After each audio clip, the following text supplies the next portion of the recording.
warahmatullahi wabarakatuh. Alhamdulillah. Leo tumetembea kwa Yesu wa Tongaren. Kama sijakosea ni Tongaren. No. Tongaren. Tongaren. Na tumebahatika tumempata alhamdulillah. Na tunataka tujue mawili matatu. Ya kwanza ambao nilikuwa nayo ni kwamba mbona ukaitwa Yesu? Amina. Kwanza utuelezee ilikuja kujaje ukaitwa Yesu. Manake kuna watu ambao wanasema kuna Yesu alikuwa duniani akasulubiwa, na kuaje? Ni wewe ama ni mwingine? Asante, nashukuru. Ndugu zangu wapendwa Waislamu, kwanza kabisa nawakaribisha kwa eneo hili la Tongaren. Asante sana, tumekaribia. Pia nawakaribisha katika haya malango ya Mungu ambayo ni ya Yesu wa Tongaren. Katika hilo swali, mimi nikiwa na umri wa miaka 10 nalikuwa natembelewa na malaika wa mbinguni ambao katika miili yao ni ya utukufu. Na katika hali ya kutembelewa ilikuwa ni kwamba haikuwa katika ndoto. Ilikuwa mchana, ikifika saa 3 mchana unawaona nilikuwa nachukua kamkeka naweka kwa mti, alafu nikiketi pale katika mti naona malaika wanapanga laini wanakuja kunisalimu, salamu mwana wa Mungu. Na wakati ule nilikuwa na wasasi ambao wa mwili, nilikuwa na miaka 10. Nilikuwa nikiwaeleza kila kitu. Na hata wakishangaa sana. Sasa nao wakasema wewe unawajibu tu amina. Sasa wao walipokuwa wakinitembelea wakiwa wananisalimu na wanakitaja majina. Ndugu Suleiman, hata kina Solomoni, hao walikuwa wananijia. Lakini miili yao ni ya utukufu. Si miili ya kawaida, miili ambayo ina metameta. Hata mavazi pia ni kana kwamba yanatoka mvuke wa mwangaza. Sasa katika hiyo hali ikaendelea. Tukafika miaka 12 ikatoweka. Nilipofika miaka 19, 20 hapo, wasasi wa mwili walikuwa wametoweka nikiwa na miaka 15. Lakini katika harakati hiyo Mungu akanijalia nikapata, Mswahili akasema jiko. Yaani jiko maana yake mke. Asante. Na 20 years hapo. Naam. Na kwa vile wasasi hawakuwa kawa na kwa ajili ya hali ya vile mnaelewa. Na nilipofika miaka 26, hayo maono pia yakaanza kuja tena. Nikawa nikisima taa usiku tu, bora nisime taa, na kitu inachifomu hapa. Inaanza kufanya hivi. Na ni mwangaza. Alafu inakuwa screen kubwa. Na naona hao malaika tena wanakuja. Wanajaa nyumba. Alafu jambo la ajabu, walikuwa wakiongea wako na mavazi tofauti. Hata mengine yanafanana na ndugu yangu huyo. Lakini mavazi yenyewe inatoa mwangaza. Uwezi ona hata. Sasa wakati walipokuwa wananijia, sasa hapo walikuwa wakiongea lakini sauti sisikii. Nilikuwa na miaka 10. Ikafika miaka 26, 27, 28, hao malaika wakakuwa wengi kupita kiasi. Na hapo sasa tena nikaanza kupokea njozi. Sasa njozi ambayo nilipokea, njozi maana yake ndoto. Nikapokea njozi sasa. Ulikuwa naona live na mengine napokea katika njozi sasa. Sasa katika harakati hiyo miaka 28 nikaona njozi moja, Mungu akanena nami, mwanangu njoo. Nilipo inuka na nikatembea katika dunia. Ilikuwa dunia mfano jinsi mesa ilivyo hivi. Sasa nikasunguka, nikatoka hapa miisho ya dunia nikaenda mpaka miisho. Ukiwa katika ndoto? Ukiwa sasa katika njozi. Kuanzia mwanzo wa dunia mpaka mwisho. Nilipofika mwisho, naam, nikitazama juu ni nyota, bingu. Nikitazama mbele hivi ni nyota. Naam. Nikitazama chini umbali Tena ni nini? Umbali. Ni nyota. Na sauti ikaniambia, mwanangu, nataka uende hapo chini. Sasa chini ni nyota, juu ni nyota, kando ni nyota, kando ni nyota. Lakini nimetembea kuanzia hapa mwanzo mpaka miisho. Katika njozi nilijua ya kwamba ni dunia. Sasa waliponiambia ni teremka hapo chini, nilienda, lakini nilienda kwa siku ngapi? 3. Ndio nikatua kwa hiyo inji ya nyota.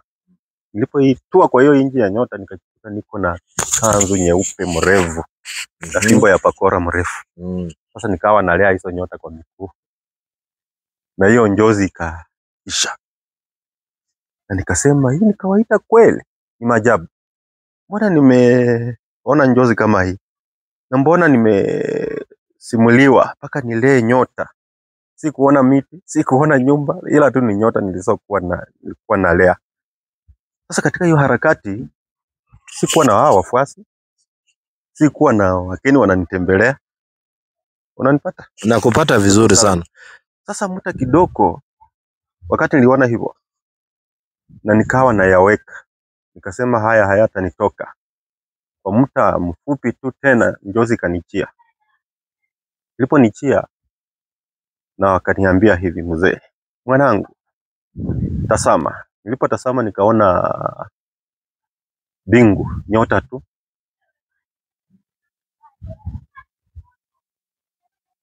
Na ikawa mwangaza. Katika hiyo harakati, na fimbo ikatoka juu ya pakora. Ikakuja na imepepa mwezi. Ikakuja ikasimama mahali. Niliposimama mahali, na wakaniambia hivi, nenda ukaichukue hiyo fimbo. Nilipokuwa naenda kuichukua hiyo fimbo, yani tulikuwa na vita vikali. Kuna watu walikuwa na vita na mimi. Na wewe? Walitaka kuchukua hiyo fimbo, lakini Mungu akanijalia nikaichukua.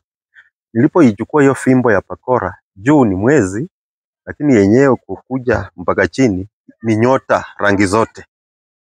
Nilipochukua tu hiyo fimbo, na tena sauti ikatokea juu, kuna mahali kama mlango kamefunguka.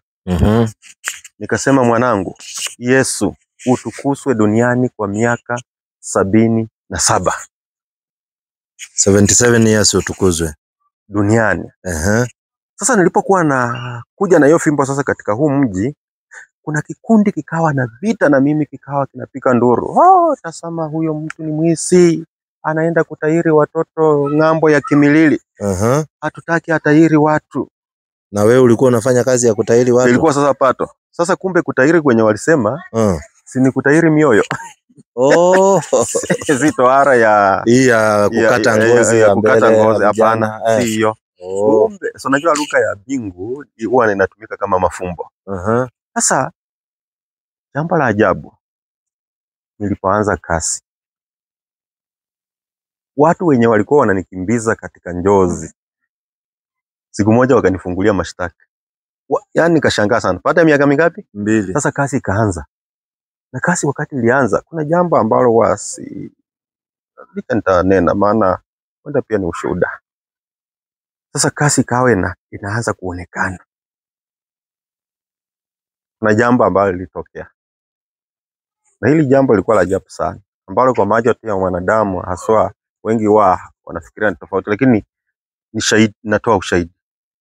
Ilikuwa mchana saa 3 hivi, Mungu akatuma njiwa nyeupe ikakuja. Njiwa hii yani dova hiyo. Si ndoto hiyo sasa. Kitu unaona live hii. Ikanijia, na kuna mambo yalitendeka, ikatua kwa mesa. Ilipotua kwa mesa, na mesa inapatilika inakuwa ramani ya dunia. Na hii ni live, hii sio mambo ya ndoto. Ndoto hiyo siongei sasa ndoto. Sasa ilipotua kwa mesa hivi, hii mesa ikageuka ikawa ramani ya dunia. Kawa na Afrika, Asia, North America, South America, Antarctica, tukawa na Europe. Yani ikawa ni maajabu. South America pia. Sasa nikawa nashangaa sana, mpaka ikapiti niongee. Nikasema hivi, hapa Afrika nitatembea kila nchi. Nikawa nataja nchi. Hapa South Africa nitatembea, hapa Mozambique nitatembea, Malawi nitatembea. Rwanda nitatembea, Kongo nitatembea, Burundi nitaingia, Zeneko, Toko. Watu wakawa wanafikiria sasa mimi kichwa Imeruka. kumbe kuna kitu maajabu Mungu ametenda. Wakati sasa ilitua, nikasimamia hapa, ikaanza kufanya nyeupe kabisa. Sasa nikatacha hizi inji zote, watu wakajaa. Walipojaa, sauti kaniambia, hawa wanafikiria wewe kichwa imeenda. Waambie watoe hii mesa hapa. Watu 10. Walipoikuja watu waipepe, hakuna kutingizika. Wameshindwa kuinua mesa. Wakashindwa kuiinua. Unanipata? Na sasa kupata ikawa vizuri ni sana. muujiza huo wa Mungu sasa. Alafu katika hiyo harakati nikawaambia hata bahari nitaenda. Nalikuweko miaka 2007 na si kukamilisha kazi, nimekuja kukamilisha. Na wewe unakumbuka ile matukio ulikuwa kabla sasa hujarudi? Asante. Kukuwepo nalikuwepo. Nalikuwa katika ule Uyahudi, lakini sikuwa na mwili wa Yahudi. Nalikuwa na mwili wa Kiafrika. Nalikuwa na mwili wa Ethiopians. Wacha wasungu vile wanatuletea picha ati Yesu alikuwa mweupe nini? Hapana. Nalikuwa na mwili wa Kiafrika. So Yesu alikuwa mweusi. Hivyo. Okay. Unanipata? Na kupata vizuri sana. Sasa katika hiyo harakati ikawa hivyo. Ikawa ni muujiza mkubwa sana. Kidogo na Mungu analeta sasa ni njozi ya mjana life, si ndoto ya kulala. Nikaona dunia ikakunja ikakuja mpaka karibu na Musa kaniambia hivi, umeona? Ona hapa ni Russia, ona hapa yenye wanafanya, ona Amerika. Sasa nikawa naona kila kitu. Kinatendeka katika hizo nchi. Niambia hivi, siku inakuja. Mwanangu, naenda kufuta hivi vitu vyote, hata hizi zana zote naenda kuchukua. Na watapima na mitambo yao ya ulimwengu hawatapata penye ilienda. Sasa nikaona kila kitu. Nikiongea watu walio hai wanasema wanafikiria mimi niko labda kitu imeenda. Lakini ilikuwa ni muujiza wa Mungu. Sasa kuanzia hapo na kasi ikaanza. Watu wakawa wanakuja wengi. Na kuna kitu nilikuwa nataka nijue.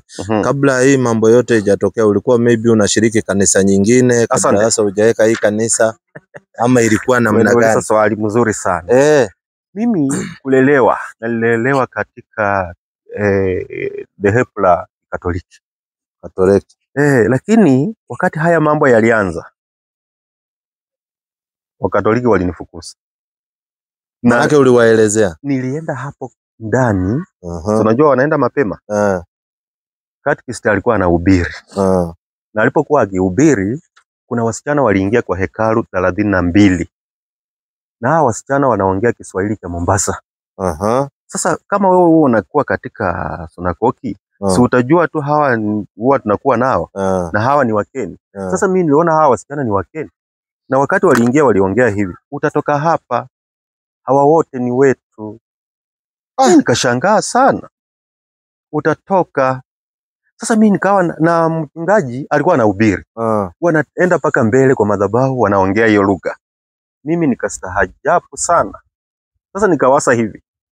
Wewe unawaona lakini mchungaji hawaoni. Sasa hata watu wengine hawaoni. Wewe ndio unawaona. Lakini wakati wenyewe nafsi ilikuwa inaniambia kila mtu amewaona. Lakini mbona wanahubiri na hawa wanatembea hekaluni? Nanipata ndugu. Na kupata vizuri sana. Sasa ikawa ni jambo la ajabu sana kwangu. Nikaita kijana mmoja alikuwa anaitwa Isaac, kijana wa mwalimu. Nikamwambia nina jambo. Utaambia German, nina neno. Naona wasichana hawa wanatembea tu hekaluni. Wametoka wapi? Na wamepaka rangi makuja na ni marefu sana. Alafu mikuu hii wamepaka, midomo wamepaka. Hapa hii wanja wameweka. Sasa alipotaka kuenda kuwaambia huyo German na wasichana wenyewe, nilikuwa nanong'ona tu. Na wasichana wanasema hivi, hautapata nafasi, haupewi nafasi hapa. Hawa ni wetu. Utatoka. Akasema, kweli alipoenda kunena, na huyo akasema, wakati alifanya tu hivi, acha hao wasichana waangue kicheko. Mpaka wakafanya hivi. Manake mambo yao imetimia. Na wakafanya hivi tole. Nilikwambiaje? Utatoka. Lakini wakati Katekista alimaliza tu kuhubiri, ilipiti niinuke. Wakati niliinuka tu hivi nikaingia mbele. Na nikasema, pepo wachafu. Yaani Mungu ndiye aliweka hiyo lugha. Pepo wachafu na waamuru wote, toka. Na wasichana Wakatoweka. wakanifanyia kwanza hivi vitole. Imakuje karefu kati nitunge. Nikafanya mkono hivi. Ikarudi ikapiga wenyewe wakaanguka. Wakaleta ya miguu tena nikafanya hivi. Ikapiga wenyewe wakaanguka. Alafu wakatoka mbio. Wakati walitoka mbio na watu wa kanisa wananipika cheki. Kwa sababu wanaona ni kama unaletea mtu ule mhubiri matatizo. Ndio hiyo. Wakaniinua long check, wakanitupa nje. Sasa mimi ndio nilikuwa wa mwisho. Unajua watu 32 wakipita kwa mlango sasa wanafinyika. Mimi nilikuwa nimewafuata nyuma na wananisukuma nje. Kufika nje wa ndugu zangu. Hakuna wasichana hao tena. Ndio nikawa ndio nafsi kaniambia, sasa inaonekana hawa. Tangia hapo ndio swali lako umeuliza. Tangia hapo ndio ukakuja na Mungu sasa akaanza kuandaa mambo yake haya. Ndio ukaweza kufungua kanisa na sasa nikawa ya kwamba hili hema likuwe, lakini tena nikapewa masharti. Ni hema ama ni kanisa? Hili kwangu natumia majina mengi. Ndio nataka utueleze. Kwangu mimi natumia neno hema, tena natumia kanisa kwangu katika lugha yangu mimi binafsi. Naam. Na tena naweza tumia neno sunagogi kwangu. Na wakaniambia hapa halitafunguliwa mahali pengine, ni hapa tu uweze fungua. Na nikajua mzee akaniambia sababu mimi nimekuja tu kwa ajili ya kwa ajili ya kuweka watu katika njia. Sijakuja kufungua branches duniani mimi, hapana. So huna branch nyingine, ni hii peke yake? Na hapa tu. Na mzee aliniambia hivi, mwanangu, huu ujumbe nitaufikirisha mataifa yote ulimwenguni, na baada ya kutenda huu ujumbe ulimwengu mzima nitayakusanya hapa Kenya mataifa yote. Akanena nami na akasema hata hayo mataifa yatakapoingia hapa Kenya, Kenya itasimamiwa na jumuiya ya Matola. Hatutakuwa tena na upikaji hata wa kura. Nanipata? Nakupata vizuri sana. Sasa wakati una record si kama na nena yenye niliambiwa. Natoa ni kama unabii. Ndio nikasema kurekodi pia hakuna shida. Sasa ikawa hivyo. Sasa katika huu ujumbe tayari huu ujumbe umeenda dunia. Maana nimekuwa na wanahabari kutoka UK. Nimekuwa na wanahabari kutoka Czech Republic. Naam. Nimekuwa na wanahabari wametoka US. Nimekuwa na wanahabari wametoka Rwanda. Nimekuwa na wanahabari wametoka Zambia. Nimekuwa na wa TZ Tanzania, ndugu zetu hawa. Nimekuwa na wa Uganda wamekuja. Nimekuwa na wa Ludenia. Nimekuwa na Sweden. Watu kutoka Uswisi. Uswisi huko wamekuja. Na hata wakija tukikaa wanasema na Yesu, sasa wewe mambo yako imeenda sana, lakini umewahi enda nje yote nje? Nikasema hata miaka 2000 ilipokuwa sikusafiri, ila tu Mungu tena alitembeza ujumbe. Nimekupata. Unanipata? Sasa kama alafu juzi nimekuwa na watu kutoka Tel Aviv. Wamekuja wakalalia hapa, pia wakachukua ujumbe. Yaani wakachukua mbegu wakaenda nayo. Sasa nikaona mambo yenye Mungu alinena ndio haya. Ndiposa nilitangulia kusema sijawahi kuwa na shaka na Mungu. Lija tu changamoto za ulimwengu ni kwamba wanadamu kasi kama hii wana mambo mengi sana. Naam. Kuna kitu nataka nielewe. Katika sisi Waislamu tunaelezwa Mwenyezi Mungu ni lam yalid wa lam yulad, yani Mungu hakuzaa wala hakuzaliwa.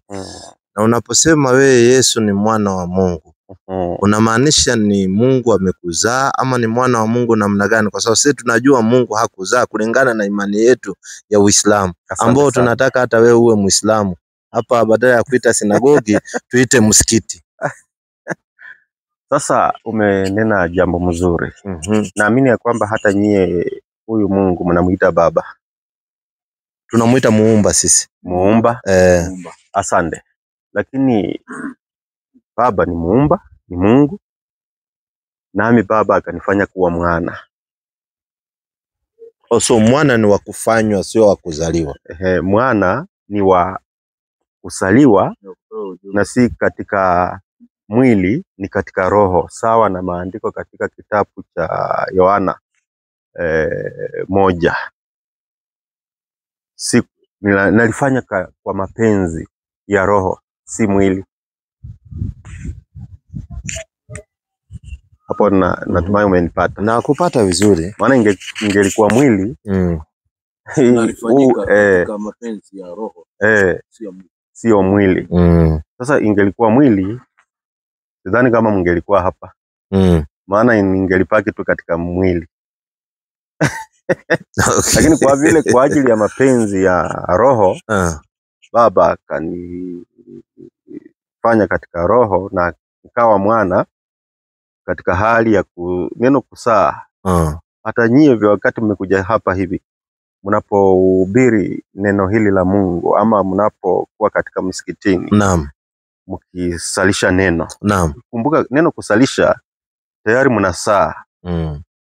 Kila ambacho sasa ni kinaonekana kinametameta, na kilicho kiovu mnakiweka katika himaya ya moto, useme hivyo. Naam. Sasa ni hivyo ndugu yangu Suleiman.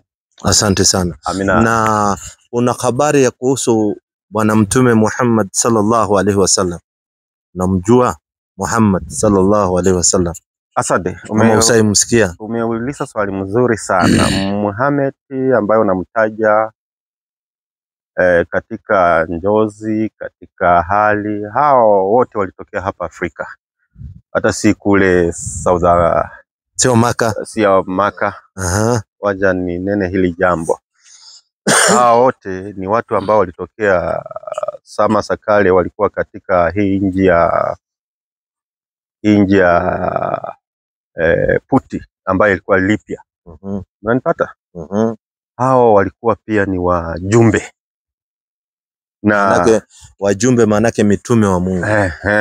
Walikuwa ni wajumbe. Na katika hali jinsi ilivyokuwa, kulingana na hali ya Muhammad, ni sawa tu na hapa duniani jinsi leo mambo ilivyo.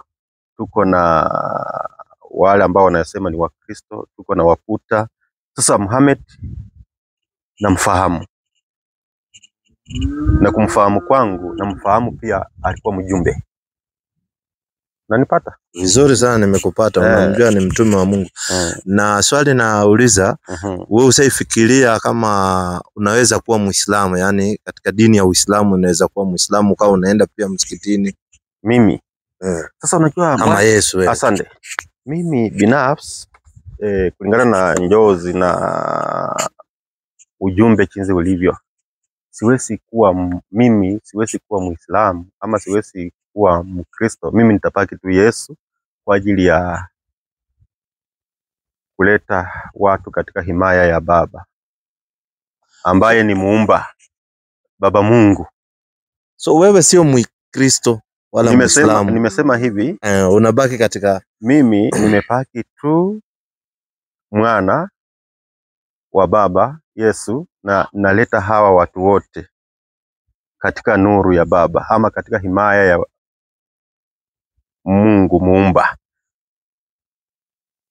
Maana kuna sababu. Nimekupata vizuri sana. Maana kuna sababu. Kuna sababu. Amina. Asante sana. Na niulize swali ya mwisho alafu hawa wanini nao pia waweze kupata nafasi ya kukunene. Sisi katika Uislamu tunafunzwa kuna maisha baada ya kufa. Maana yake kuna maisha ya kaburini, kisha watu watafufuliwa siku ya Kiyama ambao ndio siku ya mwisho. Kisha kuna wale wataingizwa motoni na kuna wale wataingizwa katika paradise. Haya mambo kama wewe Yesu atongareni, unayaamini kuwa siku ya mwisho kuna watu watahukumiwa ambao hukumu itaendezwa na Mungu, wengine wataingizwa motoni na wengine wataingizwa paradise? Asante sana. Umeuliza swali mzuri. Huenda nikuhadithie jambo kidogo tu. Siku moja nalitembelewa hapa na wachungaji. Na mchungaji mmoja alikuwa wa dhehebu la Marafiki. Friends. Mwingine alikuwa wa dhehebu la Kenya Trust. Tukakula kumzo nao hapa. Lakini ikawa ya kwamba tuambatane nao tuende mahali njia yenye mmekutia hiyo. Ilikuwa saa 5 mjana. Tukafika hapo juu na sauti ya baba ikaniambia, mwanangu, nataka kutembeza ujionee maelfu na maelfu ya watu. Kisha tangazia watu wangu, maana nimeandaa hukumu na acha bila huruma. Sasa si ndoto, ni mchana. Wingu likashuka likasimama mbele yetu, likatoka juu. Sasa liliposimama na likafunguka. Wingu likaja. Ligacha, likashuka. Na wachungaji wanaona? Ndio nataka kuambia kitu. Sasa hawa wachungaji tulikuwa nao. Na hili leo wingu likatua mbele yetu kama mita 20 hivi. Na likafunguka. Kitu cha kwanza niliona mwanadamu, lakini nikaona nyama akajiform mwanadamu, nikaona skeleton na akawa mwanadamu. Na papo hapo nikaona wanadamu wakawa wanajaa. Kana kwa kutoka hapa na Kitale, kutoka hapa na Bungoma na Webuye, ni watu. Na hawa watu nilipowaona walikuwa Wasungu, Waafrika, Wachina, Wakorea, Wahindi, tapaka ya wanadamu, asili ya wanadamu yote, wazee mpaka watoto wanyonyao. Sasa hawa watu waliponitazama nikawa ndani mwao. Walikuwa wanasema hivi, huyu mwana wa Mungu ametokea wapi? Nani watarudi tena makaburini? Ole wetu tungelitenda yampasayo Mungu, siku zetu zikaisha duniani.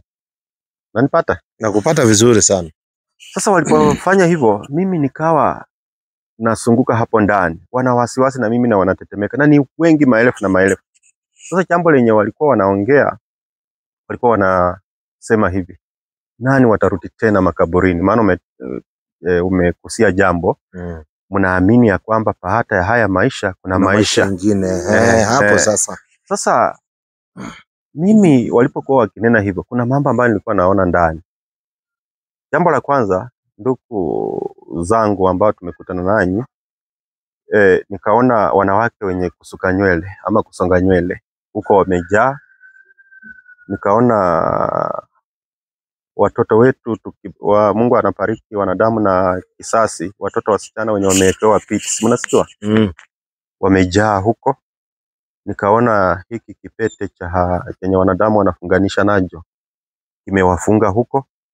Nikaona hii cutex na lipstick mwezi wanaweka kwa midomo na kumbe huko wamefungwa. Nikaona wanadamu ambao wana ufalme wao wa kishirikina na laana na uchafu nikaona. Lakini kwa hawa watu kuna tu watu wawili.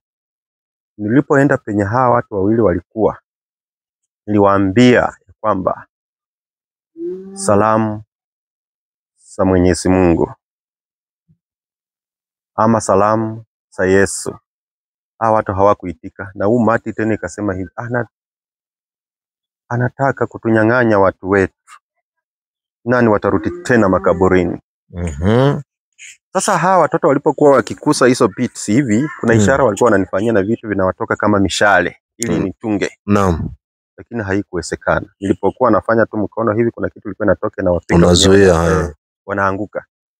Alafu nikasuka hapo ndani, kuna vitu niliona vya ajabu sana. Hata mpaka wa leo, jana nilikuwa naambia wakeni wenye niko na, nasema ni kuna siri ambayo Mungu aliweka, wanadamu wangelijua wangekimbia sana, lakini kwa vile ni siri, mambo haya yamefichwa, unajaliwa. Maana mimi nikichunguza dunia ni mambo ya ajabu. Sasa hilo swali lako linakuja katika hii njia. Hawa mama wawili alikuwa mzungu na Mwafrika, na huyu mzungu alikuwa ameweka pete na masikio, lakini ni ring kubwa. Na huyu Mwafrika alikuwa ameweka nywele ya wigi. Sasa mara ya pili nilipokuja hapo nikawaambia salamu za Yesu, wakaangaliana wakatazama kwa maelfu ya watu. Mara ya tatu na wakaitika amina, na umati ikapika nduru ikisema, huyu mwana wa Mungu akatunyang'anya watu wetu. Na wakasimama, na huyu mzungu akatoa hiyo ring akatupa chini. Mwafrika akatoa wiki akatupa chini. Kumbe ndani hajasonga nywele.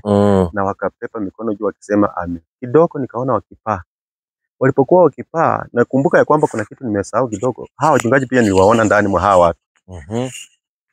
Sasa walipokuwa wakipaa, mimi nikawawekea macho wakisema amina. Wingu tena likashuka wakaingia ndani wawili na wakapotea. Wakati wingu lilipotea, kurutisha tu macho hapa chini. Tuko kwa barabara tunaendelea na safari, tunaenda kwa lami. Nimetokea. Lami nimeiona pale. Hawa wachungaji wakaniuliza, "Mwalimu Yesu, kuna nini?" Nikasema, "Kwani kuna nini?" Tumefanya mkono hivi kwa nini? Sasa nilikuwa nataka kuwaelezea na tena mzaka niambia hivi. Usinene. Wana macho lakini hawaoni. Wana masikio lakini hawasikii. Unanipata? Nakupata vizuri sana. Sasa swali lako ni hili. Wakati unauliza, unaamini maisha baada ya walikuwa wanasema nani watarudi tena makaburini? Maanisha huenda wengine baadhi yao walikuwa miili ilianguka. Unanipata?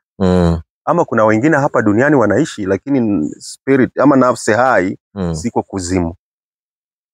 Na hawa wawili kwa nini walitoka kwa Hawa? Kumaanisha ya kwamba kuna maisha baada ya kufa. Kuna maisha. Mwalimu Yesu umenifurahisha sana. Kwa sababu ndio imani ambayo Waislamu tunaamini kuna maisha baada ya kufa, kuna maisha ya akhera. Lakini kuna swali hii ya mwisho nataka nijue, ndio wenzangu waulize. Sisi Waislamu huwa tunafunga na tunafunga kitu inaitwa saumu, tunafunga siku 30 lakini hatukuli mchana. Usiku watu wanakula, ingawa wanakula kidogo.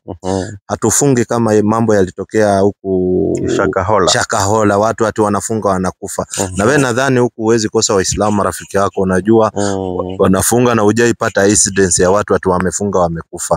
Na je, wewe kama mwalimu Yesu, huwa unafundisha watu kufunga, na je wanafunga namna gani? Asante. Umeuliza swali mzuri sana.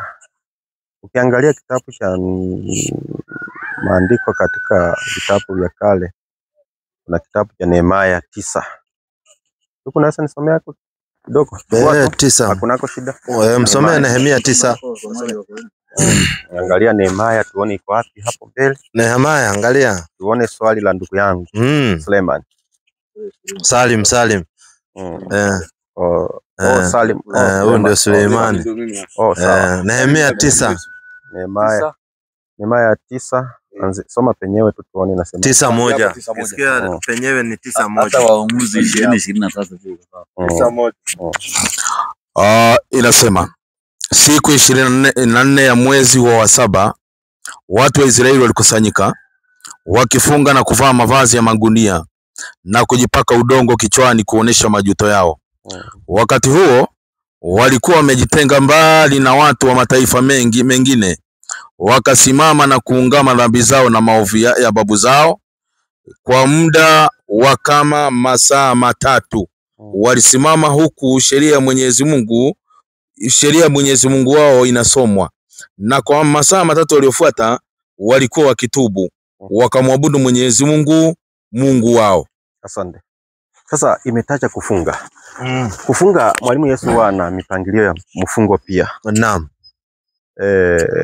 Huwa tunafunga kwa siku 7. Nikiandaa wafuasi wangu waingie katika mfungo ni siku 7 ama siku 3.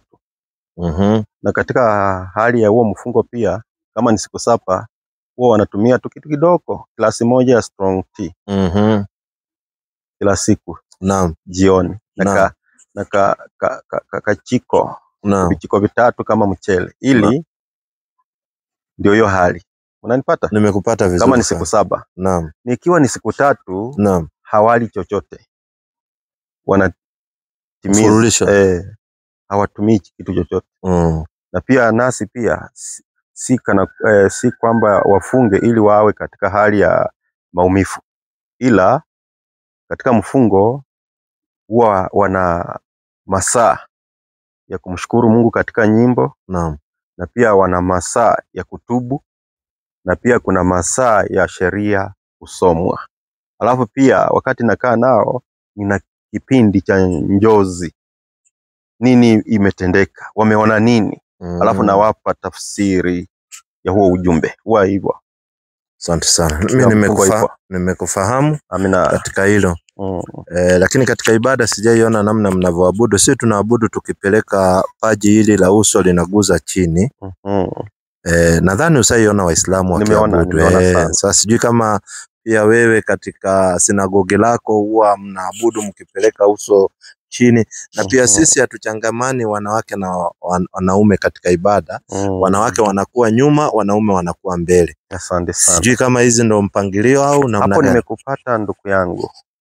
Nimekupata, na hiyo ndio uliona nikasema uliniuliza swali kuhusu Muhammad. Naam.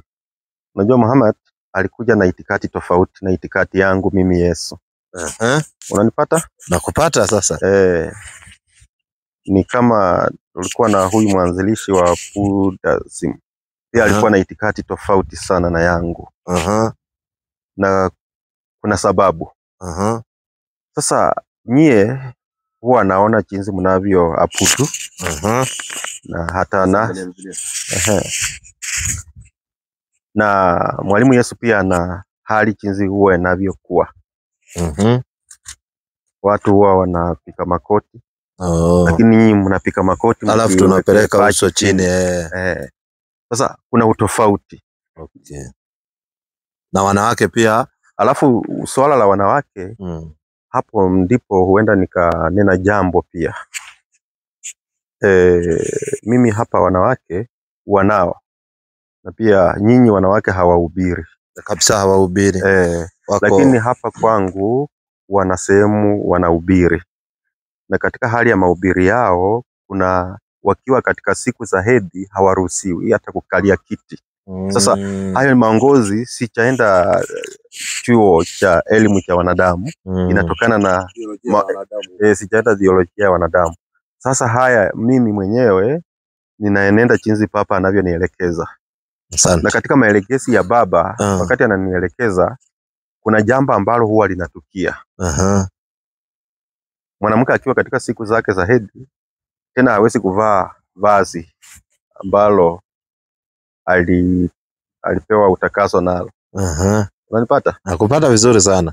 Na ikiwa ana vazi wataketi chini huko nyuma. Wataketi utawapata wameruhusiwa kuvaa mavazi ya black na hiki na ivera cha green.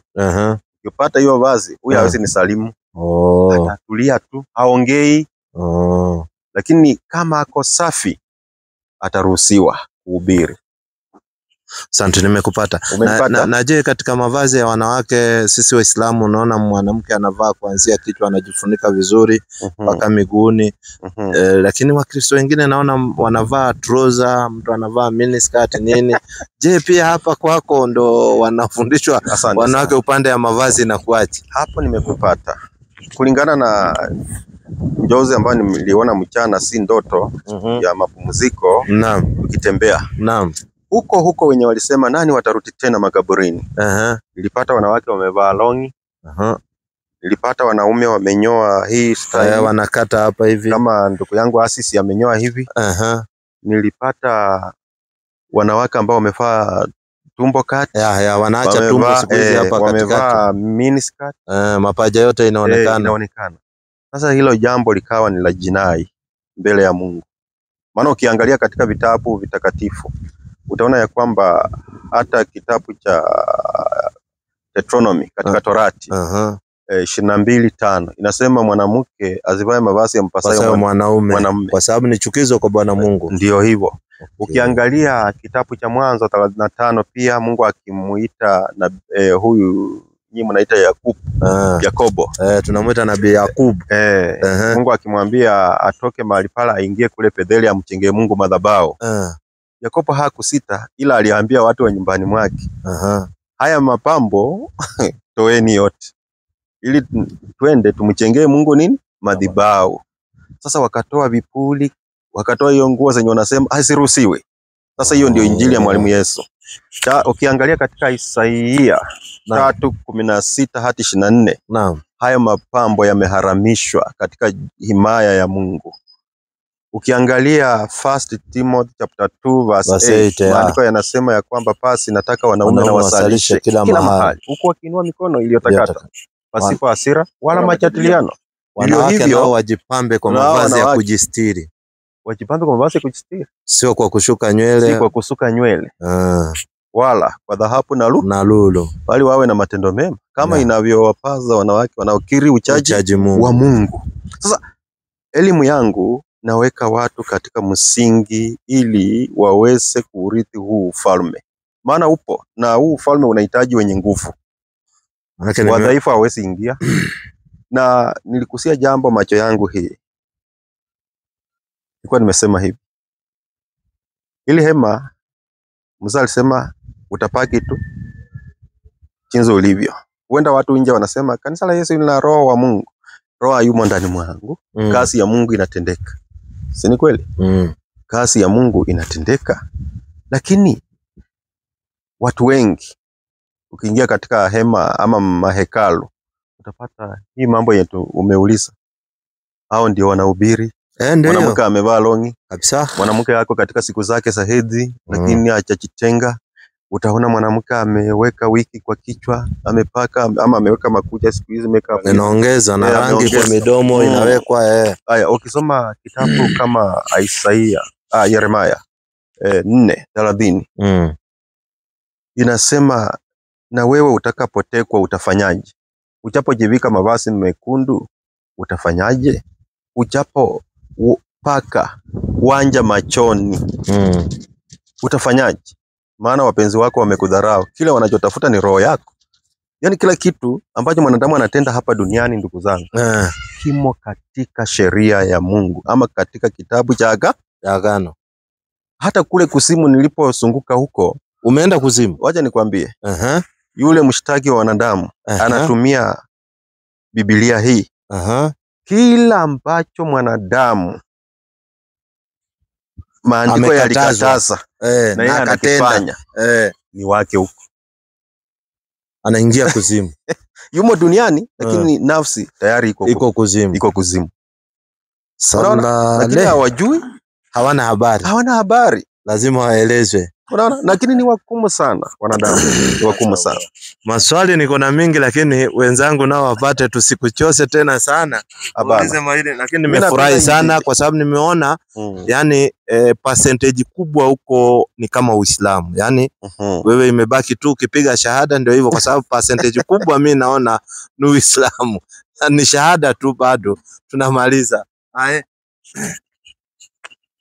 Assalamu alaikum wa rahmatullahi wa barakatuh. Mashaallah. Hii ni kundi ya Salim Dawa. Tumetembelea ndugu yetu Yesu Wathongareni. Amina. Wathongareni. Sasa tunaulizana maswali mawili matatu au kujua mambo yake namna gani, kwa sababu anasema yeye ametumwa na Mungu Baba. Nasi ni Waislamu. Amina. Tunajua Mungu si baba, Mungu ni muumbaji. Amina. Pengine tuseme kulingana na Biblia ni baba mlezi. Yeye ndio anatulea, anatupatia afya, anatupatia chakula, anatupatia wake, anatupatia watoto, anatupatia mali. Anatulea. Baba mlezi. Baba mlezi. Ndugu yangu ulisema nilikuwa nakusikia ukisema ya kwamba uliuliza swali na ndugu yetu ukasema huwezi kuwa Muislamu, kwa sababu navyojua mimi kulingana na vitabu vya Mwenyezi Mungu, manabii waliotumwa na Mungu wote walikuwa Waislamu. Kulikuwa na Yesu mtoto wa Maryam, mtume wa Mungu kwa wana wa Israeli. Ni mkamuita Isa. Hatukumuita, ni Mungu alimuita Isa. Hilo jina lilitokana na Muhammad. Ilitokana na Mungu. Sababu aliyepeana mimba kwa uwezo wake ni Mwenyezi Mungu. Haleluya. Na wakati mimba iliingia kwa Mariamu, Mariamu akamwambia mtoto utamwita Isa. Amina. Kulingana na andiko ya Biblia na Qur'ani pia. Sasa ndugu yangu, amina, narudi hapa kwa Uislamu. Asante. Kwa sababu imani yetu ya Kiislamu, manabii wote walikuwa Waislamu, japokuwa imani yako inaegemea upande ya Kristo. Je, kama umetumwa na Mungu, mbona ukaegemea upande ya Kristo? Asante. Hapo ndugu mpendwa, nalijibu ndugu yangu mpendwa neno moja. Mimi wakati baba alisema mwanangu utukuzwe duniani kwa siku kwa miaka 77. Hakusema ni kwa Wakristo tu ama Waislamu tu ama Waputa. Baba alinena ya kwamba kwa watu wote, nimekuja kwa ajili ya wanadamu wote. Sijakuja kwa ajili ya itikadi ya wanadamu kama ni Wakristo, hapana. Nimekuja tu kwa ajili ya wanadamu wote. Wala ambao pia hii neema ya Mungu itawafikiria, basi Mungu atawafanya wana katika nyumba yake. Na jinsi ndugu alisema, wao pia watakuwa na ule uzima wa milele. Maana amesema hata ya haya maisha tuko na maisha mengine. Maana nikisema nimekuja kwa ajili ya Wakristo, hapo sijaona Wakristo wakiwa sawa, ndiposa nimekuja. Hawako sawa dunia mzima. Unanipata? Hawako sawa ulimwengu mzima.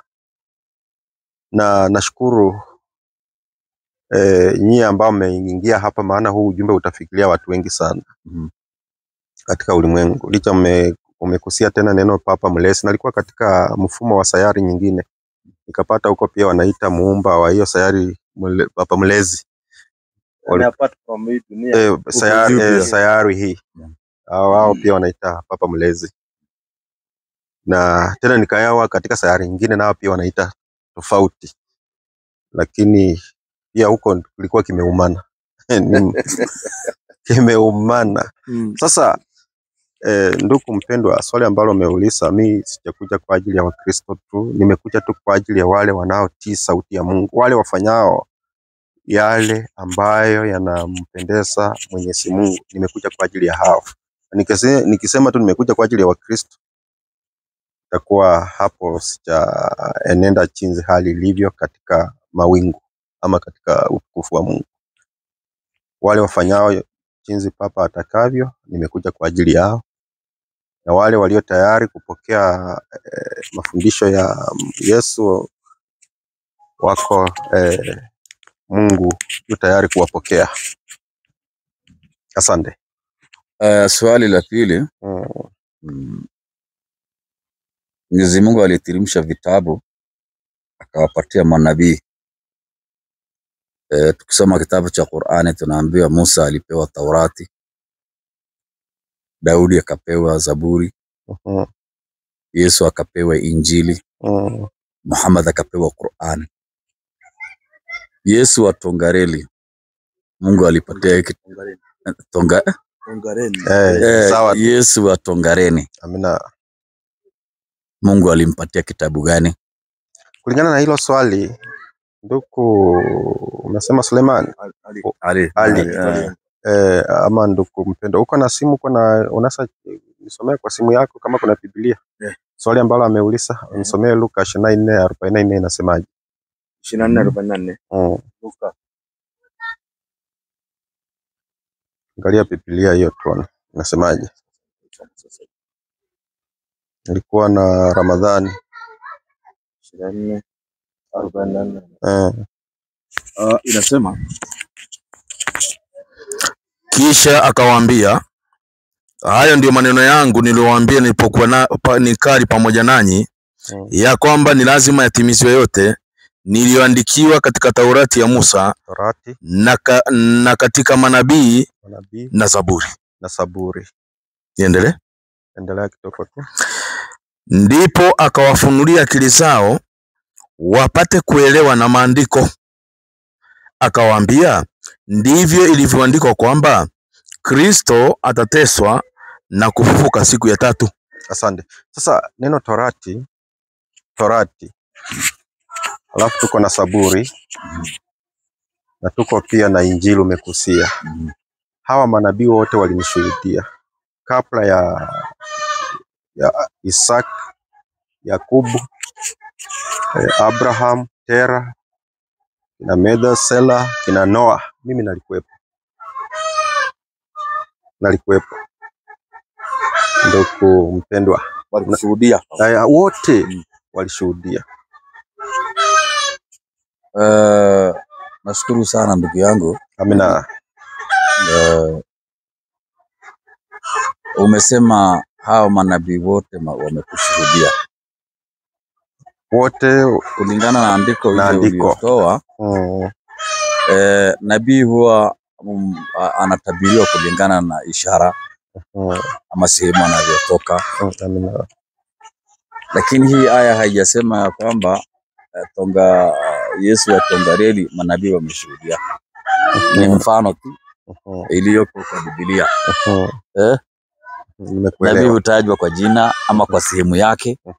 Sasa huko tumetoka.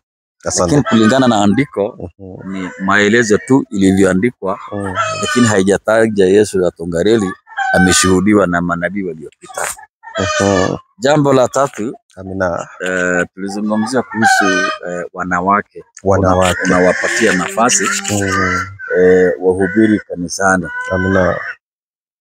Sababu tunavyojua Yesu mtoto wa Mariamu alipotumwa, ambaye umesema walikushuhudia pia, alipotumwa alichagua wanafunzi 12. Amen. Na hakukuwa na hata mwanamke mmoja. Wanafunzi 12 wote walikuwa wanaume. Na tukisoma kitabu cha Wakorinto 14:34 inakataa wanawake kuhubiri kanisani. Acha nisome kidogo. Nimeipata kabisa. Kidogo tu. Wakorinto wa kwanza 14:34.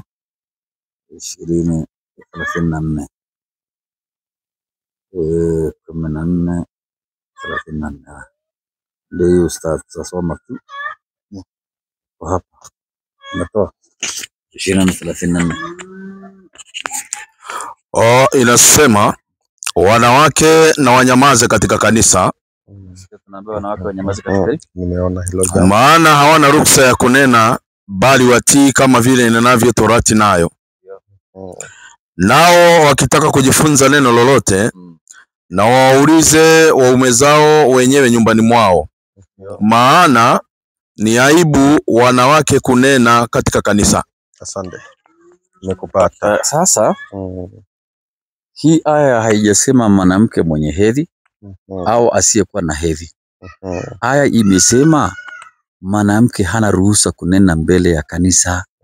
Kama anataka kujua mambo yoyote kuhusu imani ama kuhusu dini, anafaa kuuliza mume wake nyumbani. Hapo nimekupata. Umenipata? Nimekupata sana. Na wewe ukatuambia akikuwa msafi, basi ina maana unapinga hii aya na ni maneno ya Mwenyezi Mungu. Asante. Unasemaje? Asante. Nimeshukuru kwa hilo swali, nimeulizwa mara nyingi hilo swali sana. Kulingana na hali jinsi ilivyo, si chapinga.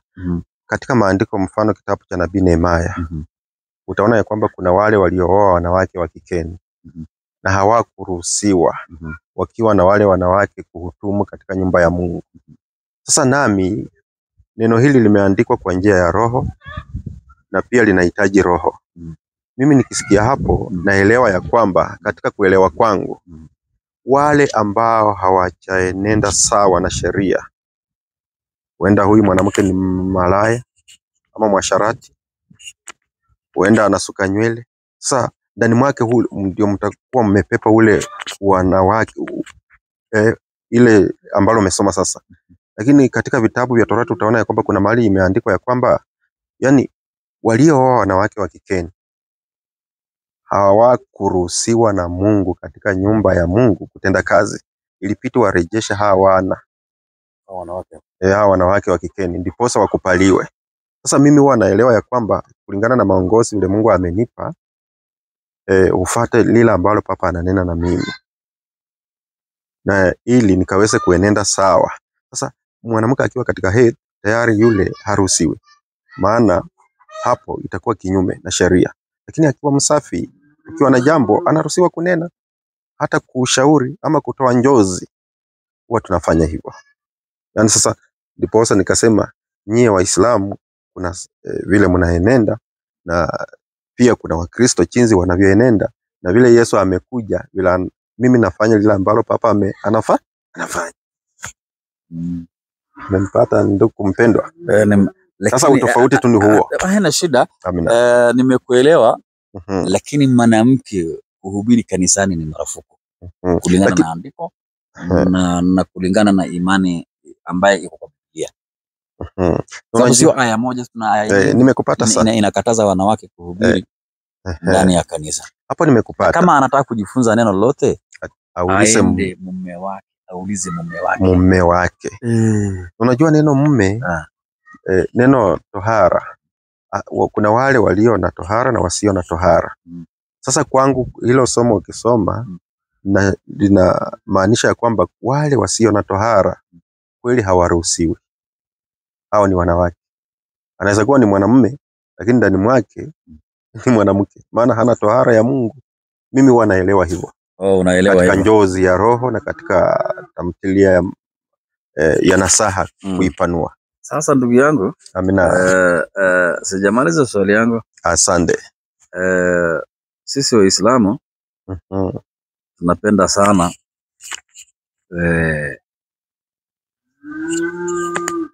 kutukuza manabii wa Mwenyezi Mungu. Amina. Kama Musa, Daudi, Suleimani, manabii wote waliotumwa na Mungu. Amina. Kisha Mwenyezi Mungu akatuambia ndani ya Qur'ani chetu, tumeambia mtume wa mwisho ni Mtume Muhammad. Mtume wa mwisho katika Qur'an. Na Biblia naye ikatuambia watatokea manabii wa uongo. Manabii wa uongo. Watatoa ishara kubwa na maajabu. Sasa hao manabii wa uongo sisi hatuoni ndani ya Waislamu. Sababu tumeambia mnabii wa mwisho ni Mtume Muhammad. Na tangu nipate akili sijawahi sikia nabii ambaye amesema yeye ni Muislamu ati amekuja baada ya Muhammad. Sawa? Nimekupata kabisa. Lakini naona huko makanisani manabii wako wamejitokeza hata wamama wako na wanaume pia wako. Na Yesu ametutahadharisha ndani ya Biblia, akatuambia kuna manabii wa uongo watatokea. Mathayo ngapi? 24. 24 Mathayo. Yesu anatuambia kuna manabii wa uongo watajitokeza na makristo wa uongo. Leo tumeshinda kujua Mkristo wa kweli ni nani na Mkristo wa uongo ni nani na nabii wa kweli ni nani na nabii wa uongo ni nani ndani ya Kristo. Sasa hapa hebu tuchanganue, na wewe ndio kwa sababu umesema ni nabii wa Mungu na umeletwa hapa duniani na Mwenyezi Mungu. Hebu tufafanulie hii hapa iko namna gani? Umenena jambo la ukweli. Na haya mambo mimi naliyanena miaka 2000 iliyopita. Na yapo. Na kilichoandikwa lazima kitimie. Inapotimia, huo ndio ushuhuda kamili. Leo hii ukweli wa mambo, wengi wamekuja kwa jina langu Yesu, lakini hawayatendi kulingana na mapenzi ya Baba ambaye ni Mungu muumba. Unanipata? Sasa wanaonekana kuwa manabii wa uongo. Hilo jambo nimekupata sana. Na vile ilivyoandikwa, neno hili linapotimia linakuwa mashuhuda kwa wengi. Mfano wakati umenena, huo ni ushuhuda, maana wameonekana. Ni wengi sana. Hasa hata katika nchi ya Kenya. Ni wengi. Mungu wao amekuwa sasa ni tumbo. Lakini hawataki kuweka watu katika msingi wa muumba. Unanipata? Wengi wanakimbilia, wanataka utajiri. Lakini watu hawa wanawapeleka katika moto wa jehanamu. Sasa hawa manabii wapo. Na lile ambalo ndugu umesema, maana umesema kulingana na maandiko, haya mambo yapo yanatendeka. Haya jambo la kukusia pia ikawa ya kwamba hata wengi pia watasema mimi ni Yesu. Haya mambo pia yametokea duniani. Lakini itategemea, maana nalisema ya kwamba mtawatambua kwa matendo yao. Matendo yao. Hivyo ndivyo sasa katika hali ya kuwatambua. Pasipo kujaliwa neema ya Mungu hutajua. Mfano, wakati nimetoa njozi ya mchana, si kulala, nikasema mbona hawa wachungaji walikuwa huko ndani na hawakuona? Na hawakuona kitu. Mbona? Baba alikuwa anadhihirishaje? Wao pia wamekuja kwa jina langu Yesu, lakini hawako katika ufalme ambao mimi nipo, wako katika huo ufalme wa hao wengi watu ambao walikuwa wanasema nani watarudi tena makaburini. Unanipata? Leo hii kuna wanasayansi wakasema sayari ya Pluto. Lakini ukienda katika sayari hiyo, mfumo ambao iko nje ya mfumo wetu wa sayari ya Earth, wachungaji wengi wenye wako Earth, spirit zao zimekaa Pluto. Na kuna mkuu wa anga huko katika sayari hiyo ya Pluto. Na wengi wakasema imetoweka, lakini haitatoweka. Unanipata? Wengi wako huko. Waimbaji wengi sana hapa Kenya maarufu na hapa tuseme East Africa maarufu hawa wako katika planet B kutoka Venus. Unanipata? Niliwakuta huko, nimetembezwa na mzee karibu sayari sinaenda karibu 3000 na haya mambo yote niko na kitabu wanaandika. Maana mzee aliniambia andika, itashangaza ulimwengu.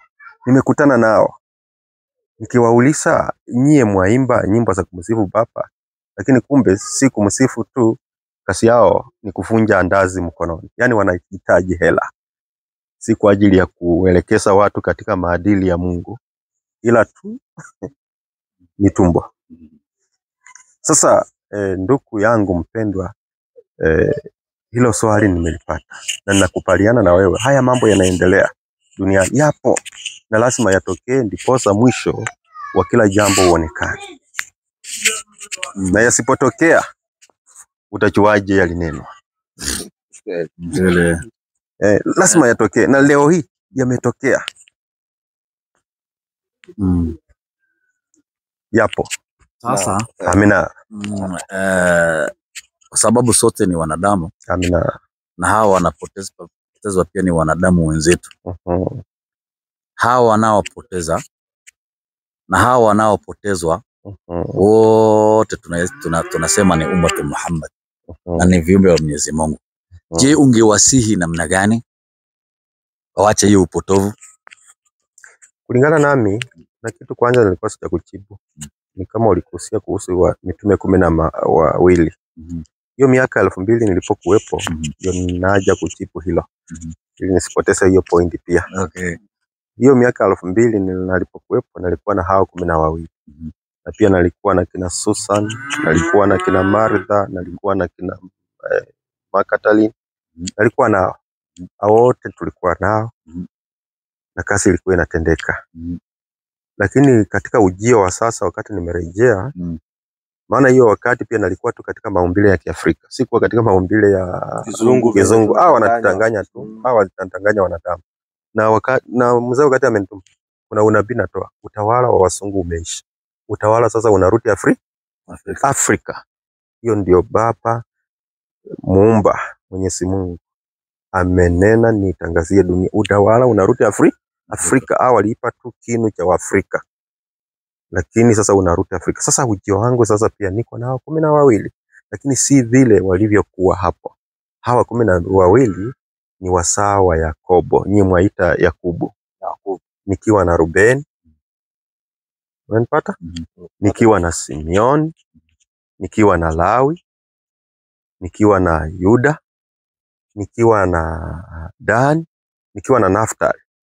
Na Yuda ndio alikusaliti. Si huyo sasa. Huyo mwenye alinisaliti alikuwa mwana wa Iskarioti. Huyu mwenye nasema ni Yuda mwana wa Yakobo. Alafu nikiwa na Gad. Nikiwa na Zabuloni. Asheri. Nikiwa na Isakari. Nikiwa na Sabuloni. Nikiwa na Yusufu. Nikiwa na Benjamin. Na pia nikaongezewa wengine 2 ambao Yakubu alisema, mwanangu Yusufu, hawa watoto uliwapata ukiwa katika nchi ya Misri, walete niwapee urithi sawa na nyie wanangu. Tukawa na Manase na Ephraim. Sasa madhabahuni mimi nikiketi, hawa 12 wanaketi nao, na pia niko na Ephraim na Manase. Na wakati wa mpangilio wa Baba vile amenena, wakati anakusanya mataifa duniani, maana kuna kitu ambacho Baba mwenyewe Mungu ameandaa. Sasa kila mmoja atajitwalia duniani 12,000. Hata hawa wana wa Yusufu pia kila mmoja atakuwa na 12,000. Sasa hawatakuwa 1144 bali watakuwa 1144. 68. Sasa hiyo ndio baba nami akaniongezea hawa. Wawili hao waliongezewa. Niliongezewa. Alafu niko na mitende mingine. Sasa hao ni jemijemi, alafu kuna mitende pia. Hao wawili nilioongezewa pia ni jemijemi, sawa na wana wa Israeli ama wana wa Yakobo. Alafu pia niko na mitende pia ambao wamepokea majina ya mbinguni. Na nilikuja kurealize ya kwamba kumbe malaika wenye nilikuwa ninawaona hao ndio majina sasa hawa kitupu. Hao ndio sasa wanaketi ndani mwao. Sawa na maandiko katika Hebrews 11:39 hadi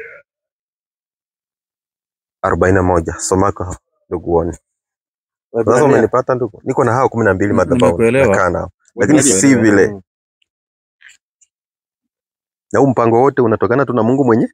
Maana si kuenda theology. Wamebalia ngapi mwalimu Yesu? 11:39.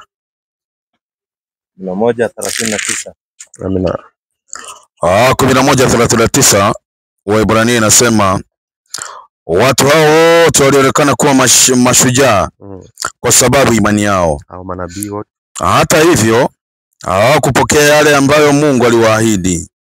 Maana Mungu alikuwa ameazimia mpango ulio bora zaidi kwa ajili yetu. Yaani wao wangeufikia ukamilifu wakiwa pamoja nasi. Waufikirie ukamilifu wakiwa pamoja nasi. Sasa leo hii ndugu amefanya nikakumbuka na swali lako. Unaamini ya kwamba kuna uzima baada ya haya? Sasa hao walionekana mashujaa, lakini hawakupokea kila ambacho Mungu aliwaahidi. Maana wangepokea tu na kupokea ukamilifu wakiwa pamoja na sisi. Sasa hao wenye walikuwa wananijia nikiwa na miaka 10, maanisha hao walikuwa mashujaa, maana walikuwa manabii. Na walikuwa wanajitaja majina na miili ya utukufu.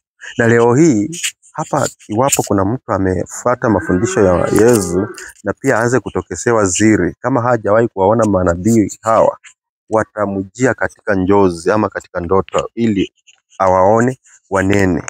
Alafu akifikiria anapokea jina la huyo nabii ili wafikirie ukamilifu hao pia wakiwa pamoja na sisi. Sasa nikaingia katika swali ambalo umeuliza mpendwa wa Mungu. Nasaha. Nasaha. Katika nasaha yako. Sasa ukichunguza nitawaambiaje hawa ambao wanapotoshwa?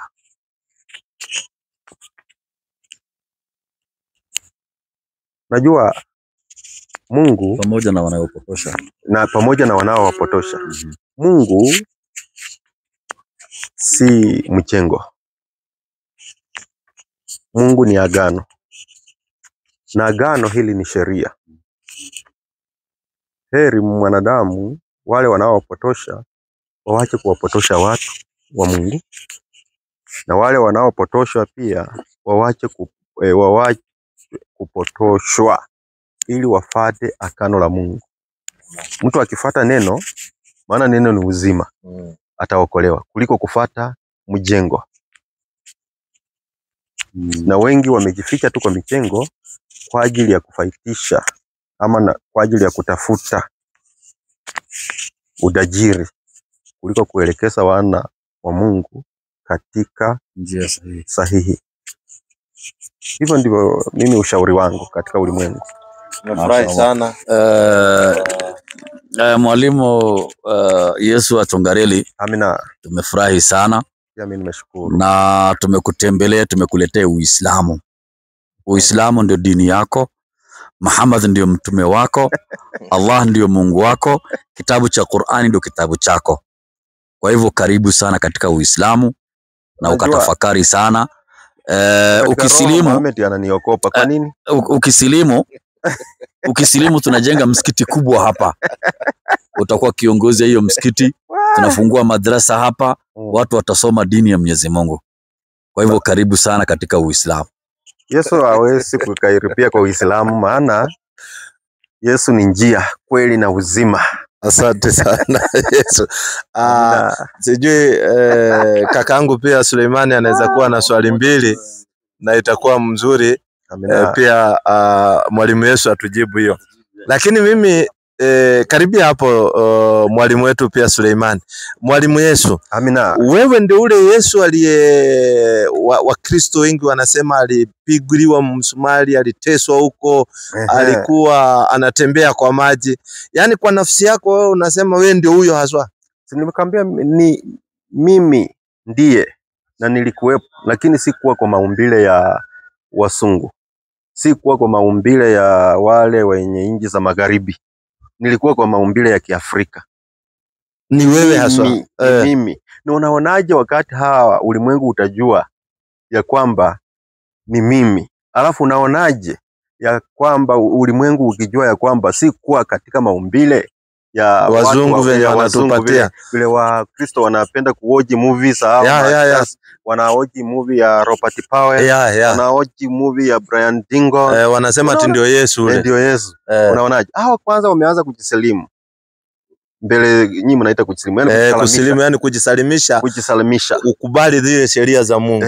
Wameanza kutubu maana majira yamefika mwisho. Na hivi karibuni. Naam. Mataifa yote yanakusanyika Kenya. Subhanallah. Hivi karibuni. Maana kila kitu sasa yani kila kitu sasa tuko tu kwa kukamilisha. Naam. Baba anakamilisha tu. Na haya ndugu. Mwe yani vile tuko tu hapa nyi wote. Tuwe tu wazima siku moja. Ukisema Yesu, kumbe ulikuwa unanena jambo. Nitakuita pia useme mimi nalikuwa na Yesu na akasema hivi karibuni mataifa yanakusanyika Kenya. Nataka kukusanya makabila yote ya Israeli. Na kitofu chao ni Kenya. Kiota Kenya. Na hapo mwalimu Yesu, najua kuna mambo yanajitokeza. Kuna dada nimemuona tu kwa mtandao. Amina. Na nikaona pia naye anasema yeye ndio Mariamu yule aliyekuwa wakati huo. Maana yake anadai kuwa yeye ndio mama yako. Na yuko hapa hii area ya Tongaren. Yuko Tongaren, lakini yuko hapa Western. Nilisikia Busia ama wapi? Ako pande ya Busia. Ako hizo eneo. Hata yeye nikimtafuta nitampata tu. Sasa na wewe unasema ndio Yesu. Ule ndio mamako au naye ni mambo yake yameanza ule? Asante. Kulingana na huyo unajua mambo ya Mungu muumba ni ajabu sana. Yeye nilimsikia, lakini nilisikia wakati watu walikuwa wanamuhoji akasema mimi nalipokea tu hilo jina katika njozi. Na akasema mimi si yule mama wa Yesu. Na nikasema kwa nini amesema hivyo? Na kwa nini alipokea jina katika njozi? Na nikawasa ya kwamba yeye pia alikuwa katika ndoto. Na akaingia katika chuo ambacho pia ni cha unabii. Lakini katika hali ya ukufunzi ndani mwake hajafikiria. Sasa yeye alikitaja tu vile ndugu amekitaja Suleiman. Unaona? Lakini sasa yule si mama. Sio mama yako. Lakini jambo lingine ningependa kuambia. Nikiwa na miaka 14 hapo. Nilikuwa na wasasi wa mwili. Msasi mmoja ambaye ni mama alitangulia kupasi. Lakini mzee wakati wake ulifika. Pia watu walimchukua ni mwenda wazimu. Alisimama akasema hivi. Nikiwa na miaka 14 15 hapo. Akaonyesha tu upepo mjana. Hai. Yaani upepo ikatokea. Kama ile tunaonanga inazunguka hivi. Ikatulia. Akasema hivi. Maajabu ya Mungu. Yesu akasaliwa kwa boma langu. Na anaongea kwa sauti kubwa. Na hapa ananionyesha mimi. Anaonyesha kitu yenye wewe uone. Ona Yesu akasaliwa kwa boma langu. Ona Mariamu. Jamani. Ona Yusufu. Jamani. Ona mataifa vile yamekusanyika. Watu wakajama wakasema muziki ime. Walipojaa. Ilikuwa ni maajabu. Akaanza kuwatabiri. Akaanza kutabiri kila mmoja. Akaanza kutabiri kila mmoja. Lakini kwa muda wa miezi karibu 7 na mzee pia akapasi. Sasa jambo lenye wanasikia kwa wanadamu wa kijiji hiki. Na huyu mtoto alikuwa mtoko sana. Mbona mzazi wake alikuwa anaongea akitaja Yesu amesaliwa kwa boma lake. Mataifa yanaenda kukusanyika. Hii ilikuwa ni nini? Na hakuwa anamuonyesha yeye. Na mbona hii mambo ndio iko kwa hiyo boma?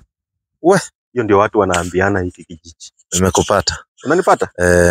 Kwanza tumeshukuru sana kwa muda wako. Amina. Wacha mwalimu wetu amalizie kwa sababu tusikuweke sana, tutapanga siku tuje maalumu muda ukiwa mrefu inshallah.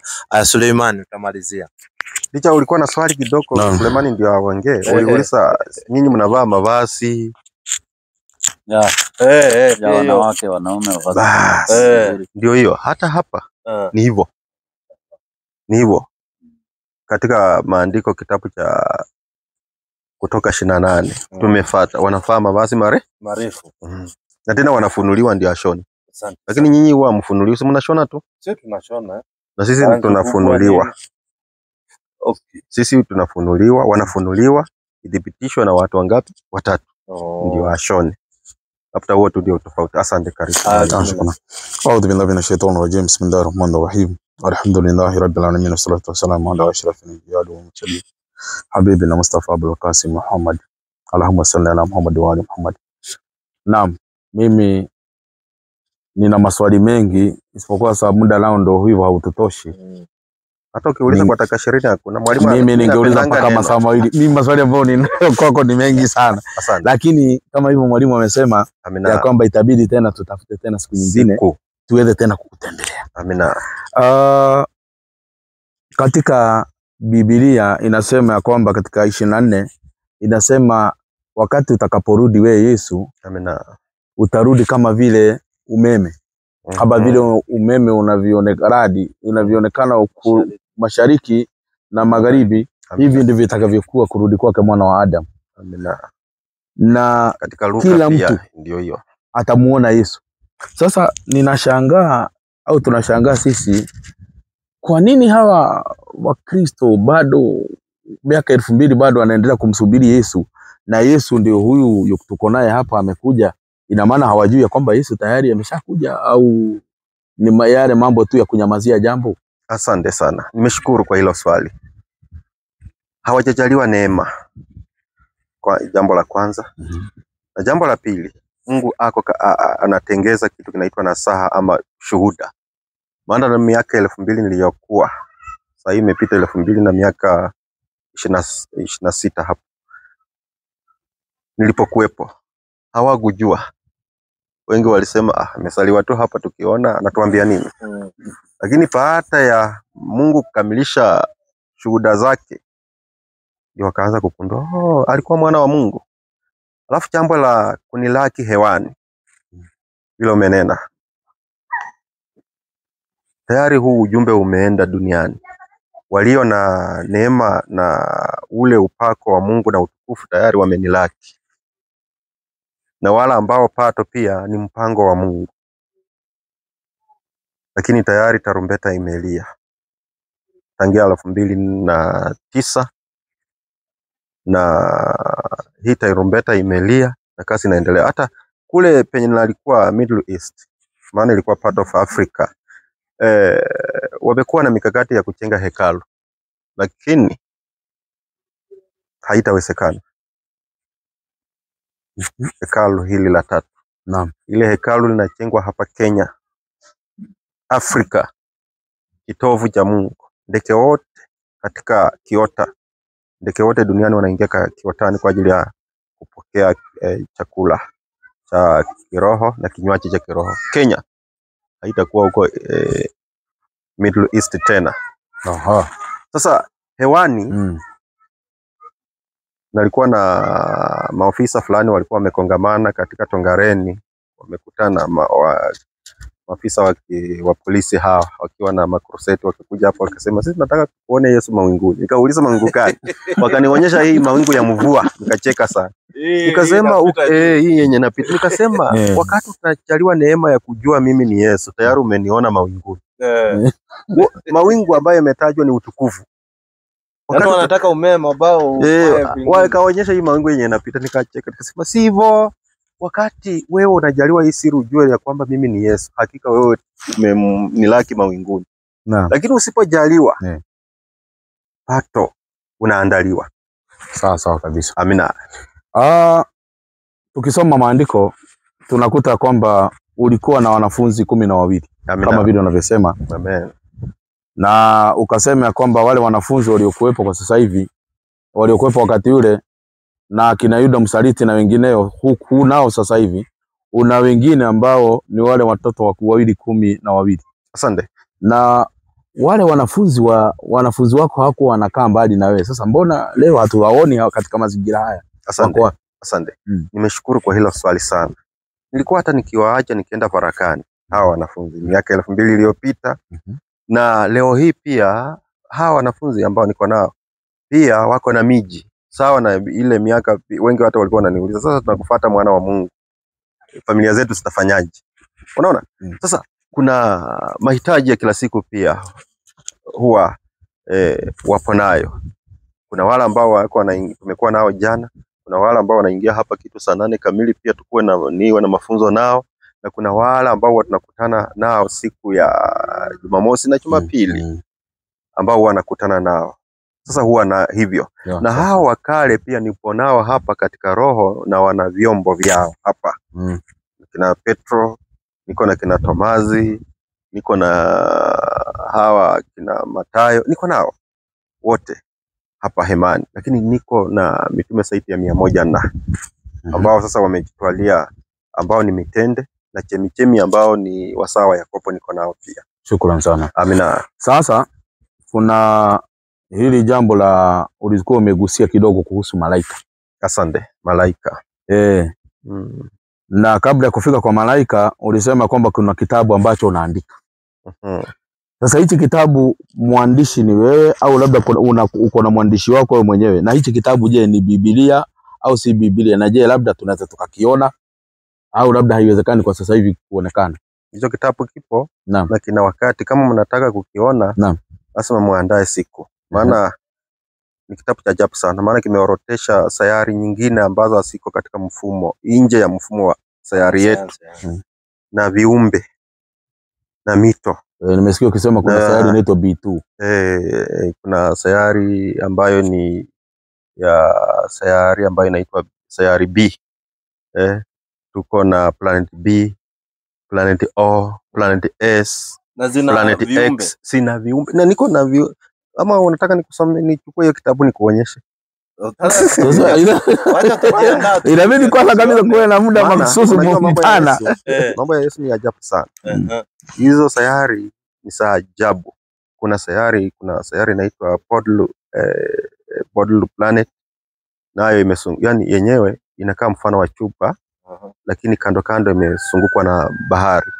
Ni kubwa sana. Hii ardhi inaingia hapo mara 10. Na ina viumbe mfano kama sisi pia, na kimaumbile ni kama sisi. Pia kuna shule, kuna makanisa. Podlu planet ambayo hata wanasayansi. Kuna teknolojia ni ajabu sana hata kuliko hapa duniani. Hapa unaona, waje ni wa IPS sanguni. Mungu ni wa ajabu. Unaona hii vyombo ambavyo mnatumia kurekodi hapa? Kuna kitu hapo. Hizo spirits zimeingia tu wana ardhi, huenda wa China, wa Israeli, ama watu kutoka mji mkuu wa Ufilipino Manila, ama New York, wanatengeneza hivi vyombo. Lakini wakati tuko hapa, tayari kuna sayari fulani imenasa huu ujumbe. Na wanatumia tu hii. Kuna planet imenasa huu ujumbe. Mfano, nataka kuwasomea kitu cha ajabu sana, mtashangaa. Kama muhtasari tu nitaleta kitabu. Hiyo tu nitaruhusiwa kuwapa kama muhtasari tu kadogo, kata kamoja. Sasa kuna sayari inaitwa Post planet. Haisunguki. Hiyo ilisimama tu. Na ina milima sana. Na ina viumbe wafupi. Papo. Post planet. Nimetembezwa. Asipatikani katika elimu ya wanadamu na wasomi wa dunia. Ina milima, ina viumbe, ndio, ina mipangilio na teknolojia zao zinashinda za duniani. Kuna sayari inaitwa Acid planet. Kubwa nayo sana. Ina mawe mawili na waangazia. Hayo mawe inafanana na hili jua. Unanipata? Inamulika. Inawamulikia. Nao ni watu warefu sana. Warefu. Yani, kimo kimo ni, ukiweka katika hali ya sisi ni kilomita 1 kwenda juu. Unanipata? Sisi tunaona mnyama kama ng'ombe tunamuona tu ni mtoko, lakini ng'ombe anatoka hapa na kwa lami hao na ni na wanakam ndovu ni kidogo. Panya anashinda ng'ombe wa huko. Dutu tu huyu mwenye anatembea wa manyoa unaweza tunga kama gari ya moshi. Unanipata? Ndio. Lakini Mungu muumba kuna mapiko ya ajabu sana. Na aliniambia anamalizia ardhi. Hiyo kitabu nitakujia. Utajipanga tutakujia hiyo. Na sijawahi toa hiyo siri. Hiyo kitu kimoja nilikuwa nimesahau. Na ni bora niulize.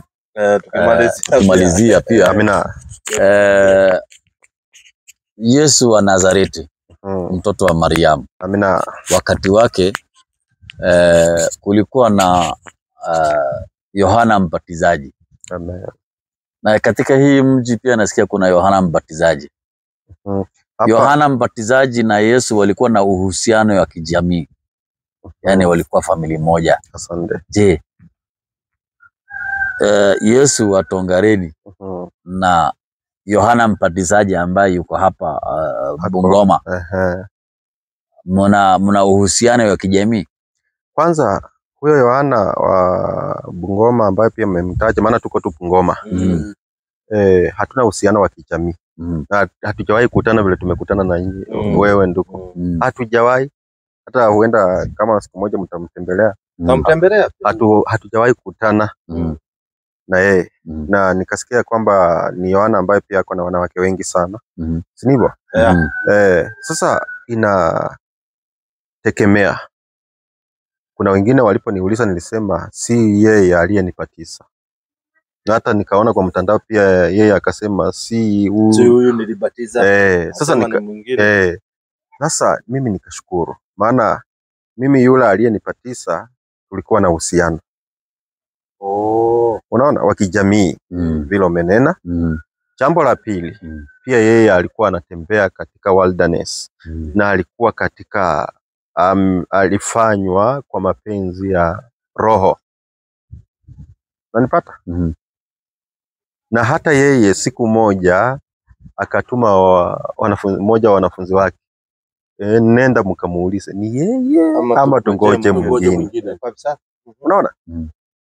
Na kwa nini alituma? Alikuwa katika hali ya mapito. Na kasi ya Mungu haichunguziki tu na macho ya mwili, ila tu katika roho ndipoza utakundua mapenzi ya Baba. Asante. Kidogo na swali moja nyingine kidogo tu. Masaya ni kidogo. Niache niongeze hiyo moja.